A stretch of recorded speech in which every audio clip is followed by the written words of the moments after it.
Silence isn't absence, it's strategy. There's something unsettling about silence, especially when it comes after connection. When conversations that once flowed now fall flat. When responses become delayed or disappear altogether. When you find yourself staring at your phone wondering, what changed? That kind of quiet doesn't just sting, it echoes. And in those echoes, it's easy to assign meaning, to assume distance equals disinterest, that quiet means closure. But the truth is far more nuanced. Silence doesn't always mean someone has forgotten you. Sometimes it means they remember you too much. Because silence, in many cases, is not about absence. It's a strategy. When someone is emotionally overwhelmed, unsure, or conflicted, silence becomes a way of dealing. Have you ever pulled back from someone, not because you didn't care, but because you cared so deeply, you didn't know how to show it without exposing a part of yourself that felt too raw?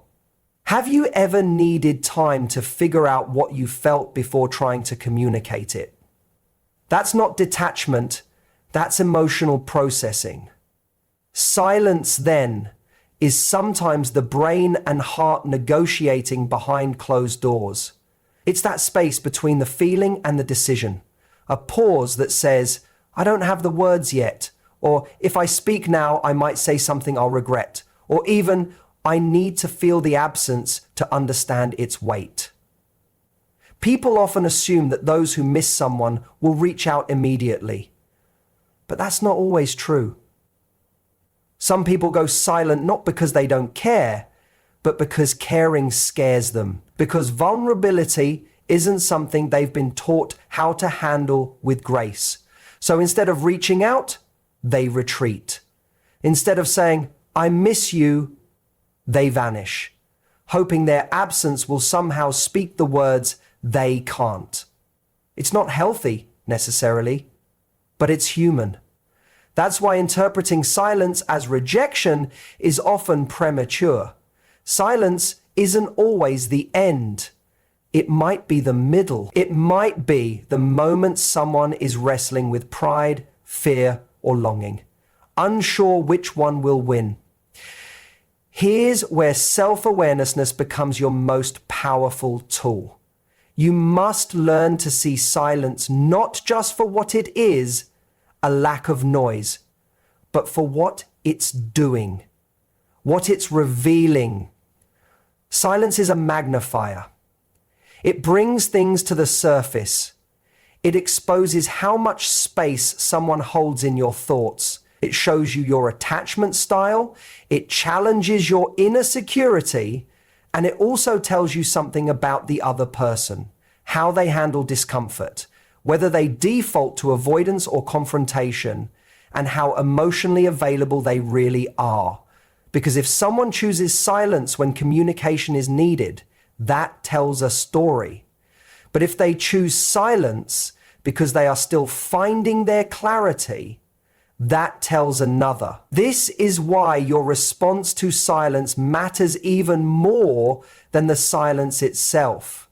Will you panic and chase? Will you assume the worst and spiral? Or will you pause, breathe, and hold your power, knowing that your value is not determined by who goes quiet on you? Silence is not the moment to self-abandon. It's the moment to self-reflect, to come back to your own worth, to remind yourself that even if someone is using silence as a strategy to sort through their thoughts or emotions, your life doesn't go on pause in the meantime. Let silence say what it needs to say, but don't let it silence you. Use the quiet to listen, not just to what's missing, but to what's showing up in you, around you. The conversations that stop externally often awaken deeper ones, and those are the ones that often lead to the most clarity. There's a unique kind of confusion that arises when you're too close to something. Emotions cloud judgment, proximity amplifies noise, and your own desires begin to blur with someone else's behavior. You think you're seeing things clearly, but often you're just reacting, responding, absorbing everything at once. And it's in this chaos that you lose sight of what's real, what's healthy, and what's right for you. That's why distance is so powerful. Not the kind of distance that comes from coldness or rejection, but the kind that's intentional. The kind where you step back, take a breath, and allow space to show you what closeness has been hiding. When you're constantly immersed in someone's energy, their habits, their words, you start to shape your identity around that. You get used to their patterns. You tolerate their silences. You normalize behaviors that once would have raised red flags. But the moment you pull away, emotionally, physically, mentally, something shifts. What once felt normal suddenly feels heavy. What once felt like chemistry might now feel like anxiety. And what once looked like affection might now reveal itself as inconsistency. Distance doesn't change the facts. It just removes the fog. In distance, your intuition speaks loud. That quiet voice inside you, the one that was buried beneath overthinking or emotional noise, begins to rise again. You start to ask different questions. Not, how can I get closer? But why did I need to be this close in the first place? Not, how do I fix this? But is this even mine to fix? You stop chasing crumbs of attention and start noticing your hunger for consistency. You realize how many of your efforts were rooted not in love, but in fear. Fear of losing, fear of being replaced, fear of not being enough. In closeness, it's easy to attach your value to how someone treats you. But in distance, you remember your value on your own. And something else happens too. Your emotional landscape resets. You stop responding to every message like it's a lifeline. You stop interpreting every delay as a sign. You begin to see things as they are, not as you wish them to be. The silence becomes a teacher, not a punishment. The lack of communication becomes a reflection, not a rejection. Distance has a way of revealing whether a connection was built on substance or just urgency. If something real exists, it survives space. If it was one-sided or situational, it dissolves. And both outcomes give you clarity. One teaches you what to build on, the other teaches you what to let go of. Sometimes, when you're too close to someone, you're not seeing them, you're seeing your idea of them, the role they play in your life, the hope you've placed in them. But when you step back, that illusion breaks. You start to notice whether the connection is reciprocal or just convenient, whether the presence you are holding on to actually nourished you or simply distracted you. And this is where real growth happens. In the pause, in the stepping back, in the quiet. Not every answer is found in the conversation. Some are only found in solitude. When the noise stops, the truth starts to surface. It's not always comfortable, but clarity rarely is. What used to confuse you becomes obvious. What used to tolerate becomes unbearable. And what you once begged for might now feel too small. It's not about bitterness or detachment. It's about seeing clearly, about aligning with your peace, not your patterns, about choosing insight over impulse, about realizing that sometimes the most loving thing you can do for yourself is to walk far enough away from the chaos that you can finally hear your own voice again.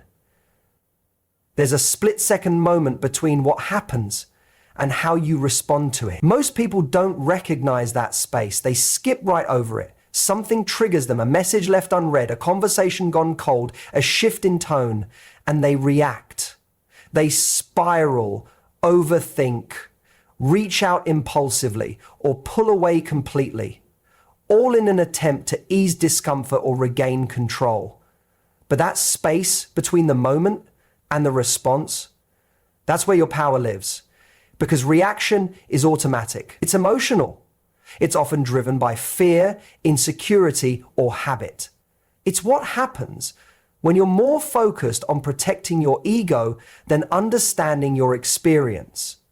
But reflection, that's deliberate. That's strength. That's the decision to pause, to breathe, to ask yourself what's really going on beneath the surface before you do anything about it.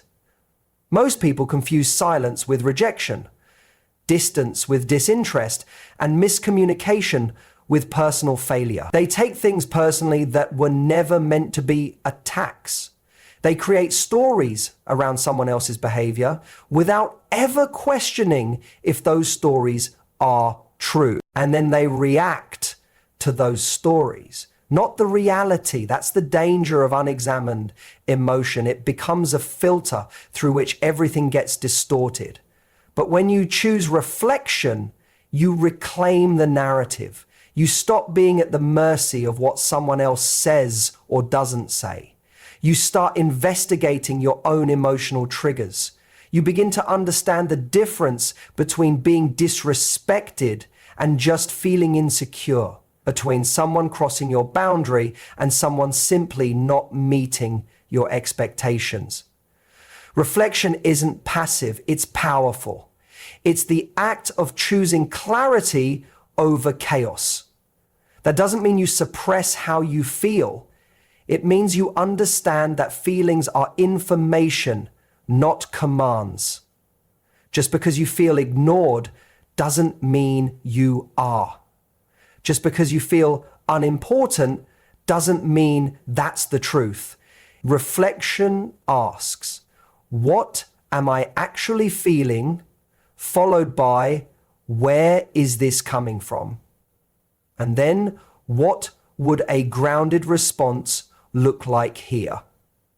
Reactions often come from unhealed parts of you, the parts still craving validation, still afraid of abandonment, still equating attention with worth. Those parts are loud in the moment. They want to text back right away. They want to explain, defend, or demand something. But reflection allows you to soothe those parts before they take control. It invites you to parent your emotions instead of letting them parent you. Sometimes the most powerful thing you can do is to not respond immediately, to sit with the discomfort, to let the emotion rise without letting it run the show. When you reflect, you give yourself the gift of time. Time to process. Time to choose a response that aligns with your values, not your wounds. Time to ask if what's bothering you is really about the other person or about something unresolved within you. You begin to build emotional discipline. You learn to delay the reaction in favor of inner inquiry. And that inner inquiry changes everything. It gives you a sense of calm that no external situation can shake. Because when you know why you're feeling something, you're no longer trapped by it. You become the observer, not just the reactor. This practice doesn't mean you tolerate poor behavior. It means you address it from a place of strength rather than fear. You confront when necessary, with clarity instead of accusation. You communicate your boundaries without turning them into ultimatums. You show up for yourself, not by lashing out, but by leaning in to your thoughts, to your value, to your growth. Reflection is how you break cycles. It's how you stop repeating the same emotional patterns with different people. It's how you transform every trigger into an opportunity to rise above old wounds and outdated narratives. It's how you choose maturity in moments where immaturity once ruled. When someone withdraws, pulls away, or stops showing up in the ways they used to, The immediate assumption is often, they just don't care. The absence starts to feel like abandonment. The silence begins to sound like a statement. And without any answers, the mind fills in the blanks, usually with the worst possible story. But avoidance doesn't always mean indifference. Sometimes it's the opposite. Avoidance can be a response to emotional overwhelm. Not because there's a lack of feeling, but because there's too much of it. When someone hasn't yet developed the tools to sit with discomfort, to navigate uncertainty, or to process their own vulnerability, they pull away. Not to disconnect, but to cope. It's easy to believe that someone who avoids confrontation or stops reaching out simply doesn't value the connection. But in many cases they do. They just don't know how to manage the emotional weight that comes with it. They've learned that space feels safer than closeness, that silence is more manageable than expression, that turning away feels more in control than opening up. Avoidance is often the result of internal conflict. A person might feel the pull of connection, but also the fear of being seen too deeply. They might miss the intimacy, but also fear losing control. They might long for closeness, but also carry unhealed fears that being close means getting hurt. So instead of stepping forward, they step back. Not because they don't feel, but because they feel too much without knowing what to do with it. That kind of behavior can be confusing, especially when you've shown consistency, patience, and openness. When you offer emotional safety, it's hard to understand why someone would run from it. But avoidance isn't about your worth. It's about their capacity. Emotional avoidance is a learned pattern, often rooted in past experiences where vulnerability didn't feel safe. And breaking that pattern takes more than intention.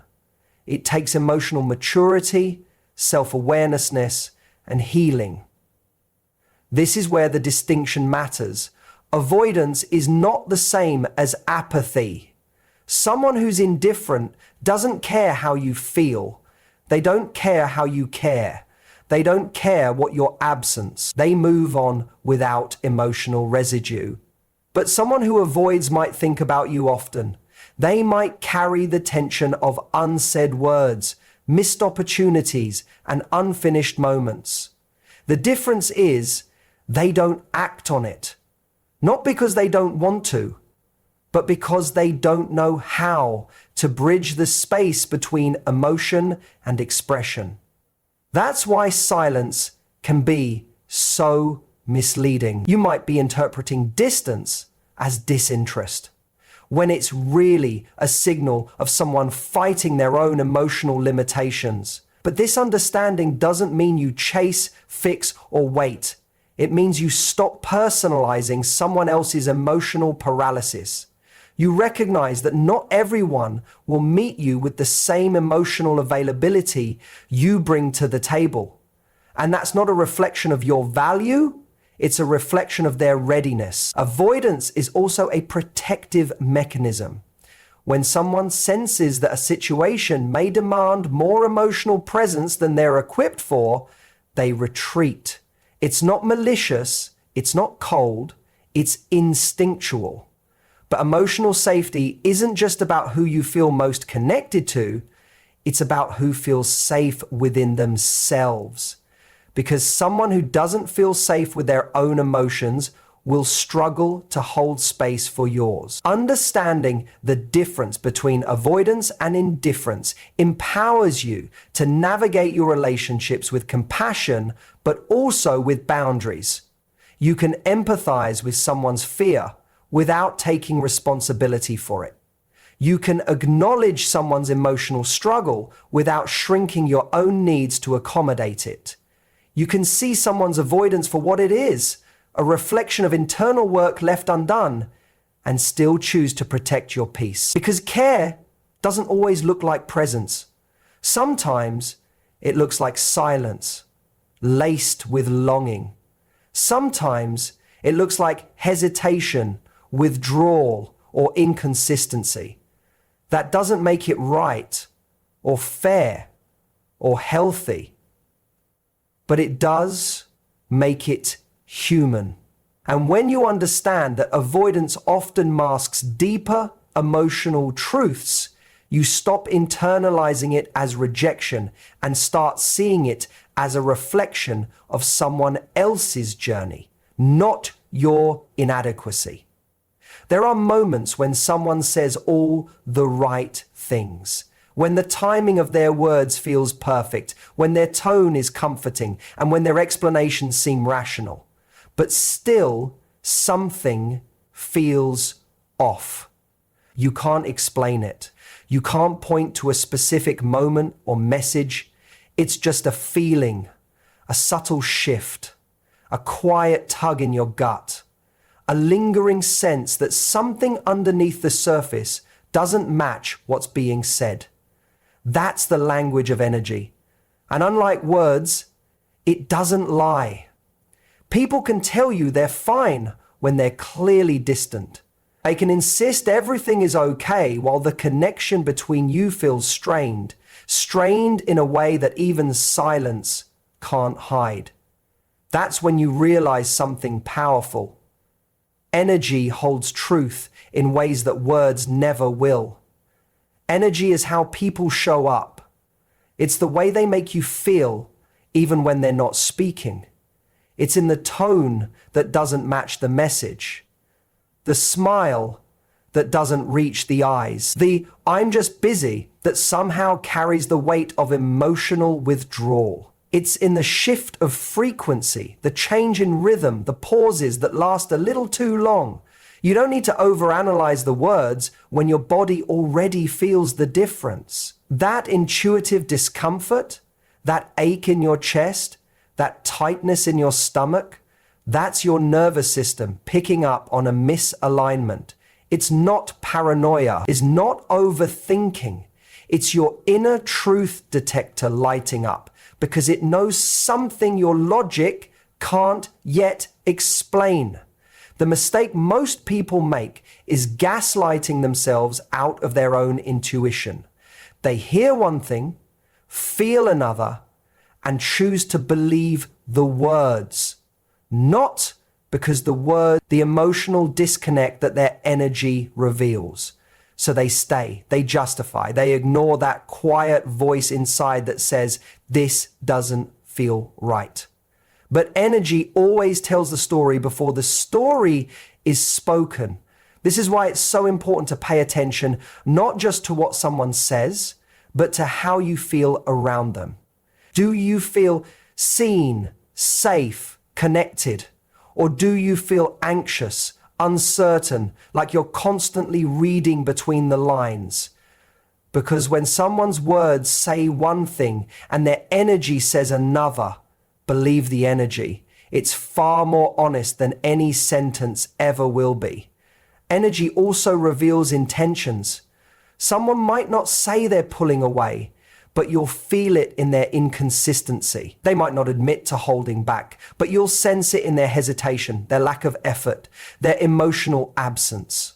No message needs to be sent for you to feel disconnection. No confession is required for you to sense detachment. You already know, not because they said it, but because their energy delivered the truth without needing permission. And just as negative energy can expose misalignment, positive energy confirms resonance. You don't need someone to constantly validate their love or loyalty when their presence feels grounded and warm. When someone's energy is stable, kind, and consistent, it speaks for itself. You feel safe without needing to ask for it. You feel valued without needing to earn it. The connection speaks volumes in silence, in small gestures, in the way your body relaxes in their presence.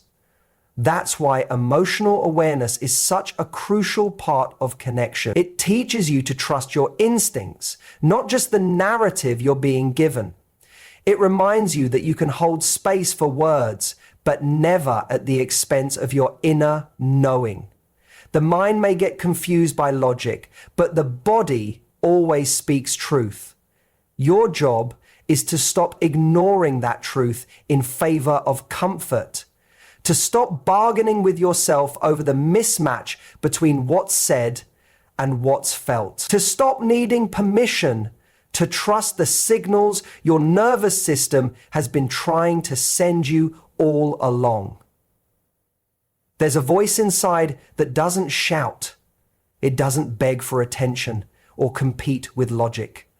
It doesn't come wrapped in certainty or supported by evidence. It's subtle, gentle, unshakable, and yet it's the most honest guide you have. That's intuition, and it's not in your head. It's not paranoia.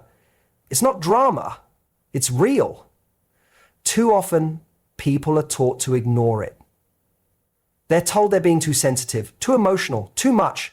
They're told to focus on facts, to wait for proof, to be patient and rational.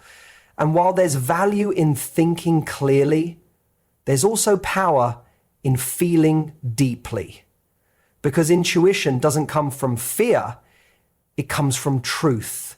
It's the part of you that notices the micro shifts, the energy that feels different, even when the conversation stays the same, the absence of warmth, even when the words still sound kind, the inconsistencies that aren't loud enough to prove, but strong enough to disturb your peace. And that feeling you get in your stomach, your chest, your skin, that's your body recognizing a misalignment before your mind can explain it. Intuition doesn't need a reason. It doesn't need a spreadsheet of behaviors or a history of red flags. It only needs your attention. But instead of listening, people often silence it. They override it with logic. They rationalize what they feel. They give the benefit of the doubt, not because the situation deserves it, but because it's easier to question themselves than to confront what the feeling is trying to say. Because when your intuition speaks, it disrupts the narrative you wanted to believe. It interferes with the story you've been holding on to. It suggests that maybe things aren't what they seem, that maybe you've been hoping more than actually trusting. And that's hard, especially when everything on the surface still appears intact. When the person in front of you still says the right things, still plays the part, still shows up just enough to keep your questions quiet. But intuition sees through the mask. It doesn't care about appearances. It cares about alignment. It cares about emotional safety. It cares about what's real beneath the performance. And sometimes the message is loud. This doesn't feel safe. This doesn't feel right. Something here is off. Other times it's a quiet disconnect, a vague ache, a sense of disconnection that doesn't make sense but lingers anyway. In both cases, the answer isn't to explain it away. It's to lean in and listen, to ask, what is this feeling trying to show me? Instead of, why am I being like this? Fear is not about fear. Fear is loud, frantic, and panicked. Intuition is calm, grounded, and persistent. Fear wants to protect you from pain. Intuition wants to guide you toward peace. And it always starts within. The more you quiet the outside noise, the more clearly you hear it. The more you honor your boundaries, the more deeply you feel it. The more honest you are with yourself, the less room there is for confusion. You don't need someone to confirm your experience in order for it to be valid. You don't need a second opinion on a truth your body already knows. When something feels wrong, it usually is. And when something feels forced, heavy, or unsteady, even if you can't yet explain why, that's a message worth listening to. People talk about instincts like there's some mysterious sixth sense, but they're just your nervous system collecting information faster than your mind can process. They're the accumulation of every experience, every subtle shift in behavior, every emotional cue you've ever picked up on.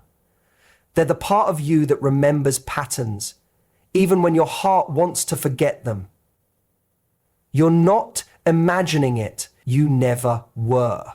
That discomfort, that hesitation, that sense that something isn't adding up, it's not a flaw in your thinking. It's a strength in your awareness. It's your internal compass trying to pull you toward what's real, what's aligned, what's safe.